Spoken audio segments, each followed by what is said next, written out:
yang menggunakan main-main data ini pasti kandas teman-teman, pasti kandas. Sekarang bank lebih selektif dan lebih smart people mungkin. Tadi Om Deddy lah.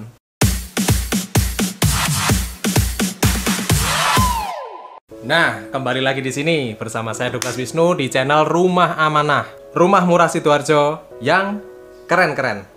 Oke teman-teman, ini adalah saya nggak promo produk ya.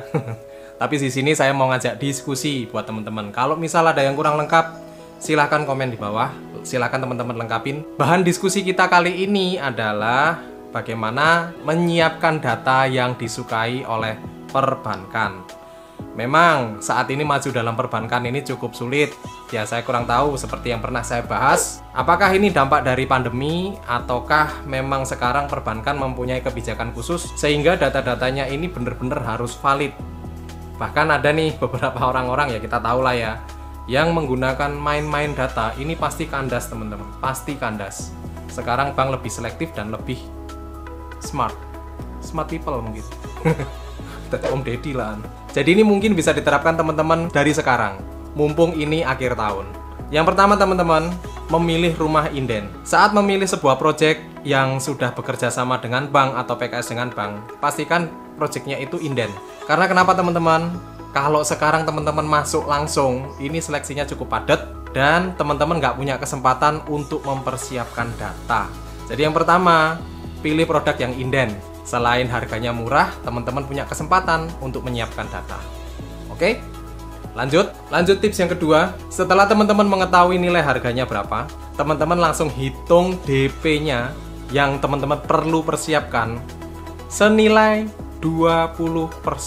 Jadi meskipun di dalam price list, dalam DP-nya tertulis 10% atau malah mungkin 5% atau mungkin di bawahnya itu, yang paling aman adalah DP di angka 20%. Jadi persiapkan sejak awal teman-teman memesan unit tersebut. Jadi waktu masih ada kesempatan untuk ngangsur DP, teman-teman juga mempersiapkan DP-nya total nanti yang akan dikasihkan ke developer itu adalah 20%. Karena rata-rata yang di-ACC oleh bank, pinjaman itu nilainya adalah 80% dari harga. Yang 20 ikut siapa? Yang 20 akhirnya teman-teman bayar secara cash. Jadi singkat cerita, persiapkan DP-nya adalah 20%. Nggak peduli di dalam katalog itu tertulis DP hanya 5% atau di bawahnya itu, nggak peduli. Tetap siapkan. Malah nanti ujung-ujungnya kalau teman-teman nggak persiapkan, ketika pengajuan, tiba-tiba ditodong oleh TUM. TUM itu adalah tambahan uang muka. Oke, yuk lanjut. Tips yang selanjutnya adalah menghitung beban angsuran KPR-nya. Jadi kan setelah teman-teman tahu harganya, dikurangi DP, itu kan tembus angka yang akan di KPR-kan atau yang dikreditkan lewat bank. Kita dapat pinjamannya segitu, nanti kita bayarnya nyicil ke bank. Nah, teman-teman, menghitung ini sudah pernah saya bahas di konten ini. Nanti teman-teman ngecek sendiri aja caranya ngitung dapatnya per bulannya dapatnya berapa. Nah, teman-teman, kalau sudah ketemu nilai angsurannya, pastikan pendapatannya teman-teman. Kalau teman-teman sudah menikah adalah pendapatan joint income antara suami dan istri. Itu nilainya adalah 3 kali dari beban angsuran. Jadi teman-teman harus mempunyai data pendapatan. Nilainya adalah 3 kali dari beban angsuran. Ayo kita lanjut tips berikutnya. Oke, ini tips ini adalah lanjutan dari tips yang sebelumnya. Kalau misal teman-teman menghitung gajinya teman-teman dan gajinya mungkin pasangannya teman-teman, itu dirasa masih kurang dari 3 kali.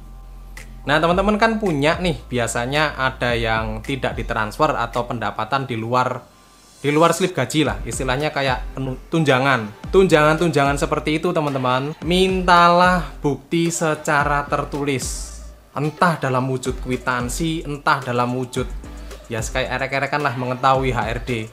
Itu semua teman-teman siapkan dari sekarang.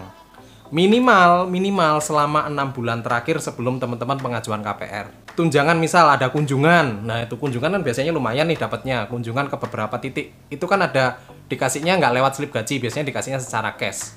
Atau nanti reimburse-nya beda. Itu minta kwitansinya teman-teman. Dan dokumentasikan dengan rapi, terkendali. Jadi saat nanti pengajuan, slip gaji yang biasanya teman-teman dapat, lalu yang dokumentasi rapi tadi itu juga dicantumkan. Sehingga data pendapatannya teman-teman itu nggak cuma berdasarkan dari slip gaji. Nangkep ya? Jadi pendapatan apapun, tunjangan, berupa tunjangan kunjungan, atau ya bonus, atau apa, minta kwitansinya. Dan dokumentasikan secara rapi. Oke? Yang selanjutnya, teman-teman, baik teman-teman sendiri atau pasangannya, suami atau istri, langsung menghubungi HRD untuk meminta surat keterangan kerja. Apalagi kalau bisa dikasih surat keterangan pegawai tetap. Jadi ini mintalah jauh-jauh hari sebelum teman-teman pengajuan KPR atau masih dalam masa-masa nyicil DP. Oke? Lalu tips yang paling penting. Tips ini adalah lunasi semua kredit yang sedang berlangsung. Ya. Jadi teman-teman harus cek kredit apa aja yang masih ditungging lah. Wah, konten dewasa lah. Yang teman-teman masih tanggung, itu segera dilunasin. Kalau seumpama teman-teman nggak sadar, biasanya kan ada nih ya kredit kecil gitu, tapi kita nggak tahu kalau itu masih nyantol. Teman-teman silahkan BI checking dulu. Cek semuanya keterangan apakah masih ada kredit yang nyantol sama teman-teman atau dengan suami atau istrinya teman-teman. Jadi pastikan tidak ada kredit yang nyantol sedikit pun. Terus waktu dicek tiba-tiba ada dan nilainya cukup bikin jengkel, kadang cuman 500.000, 1,5 juta. Nah, teman-teman, silakan segera tutup saja, lalu minta surat keterangan lunas. Kalau misal pengajuannya KPR masih 6 bulan lagi saat teman-teman melunasi, itu aman, namanya teman-teman otomatis clear. Tetapi kalau mepet, teman-teman harus minta namanya surat keterangan lunas. Jadi bisa buat bahan untuk banding. Oke. Nah, tadi kan tips kayaknya fokusnya ke teman-teman yang mempunyai pekerjaan tetap atau teman-teman yang punya slip gaji. Lalu bagaimana kalau misal teman-teman wira swasta? Untuk teman-teman yang wira swasta, simpelnya begini teman-teman. Kalau untuk surat pengangkatan kerja atau surat keterangan pegawai tetap, kalau untuk wira swasta, pastikan teman-teman mempunyai surat izin usaha. Nah, surat izin usahanya itu teman-teman mulai urus dari sekarang. Nah, itu yang pertama. Lalu yang kedua, kalau untuk bagian yang slip gaji atau pendapatan, teman-teman bisa ganti dengan yang namanya neraca pendapatan. Itu. Tetapi pastikan ya teman-teman, saldonya yang masuk ke dalam bank itu sesuai dengan neraca. Dan pastikan nilainya 3 kali dari beban angsuran nanti. Oke teman-teman, itulah tips yang bisa saya kasihkan untuk mempersiapkan data yang disukai oleh bank saat kita mengajukan KPR nanti.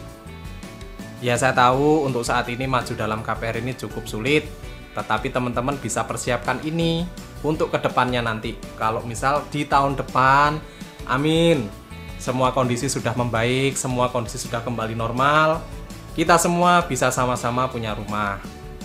Ya, tetapi kalau teman-teman sudah mentok, aku nggak punya slip gaji mas, aku nggak bekerja pada sebuah instansi mas, pendapatan saya juga tidak pernah terdata dalam masuk rekening atau gimana.